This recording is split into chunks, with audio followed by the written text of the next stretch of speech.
Non-bleach nga ba ang ginamit kay Madam Damin? Ito ba ay hindi ginamitan ng bleach? Itago natin sa pangalang Blessy si Madam. Ang hinaing ni Madam Blessy ay sa tuwing nagsha-shampoo po siya, ay talagang nangangaskad ang kanyang buhok. At ang sabi pa niya, habang lalong tumatagal, ay lalong nagiging matingkad ang kanyang kulay. Ito nga ba ay hindi ginamitan ng bleach?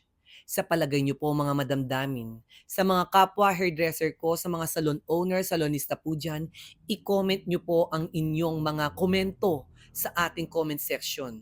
Tayo po ay magkwentuhan. At para sa mga client po namin, okay lang naman pong magpa-bleach as long na meron po kayong pang-maintenance. Highly maintenance po kasi ang balayage color. Madugo-dugo sa bulsa. Kaya hindi biro-biro po ang nagpapabalayage color. Kaya ikaw nanonood ngayon, i-comment mo na ang kwento mo.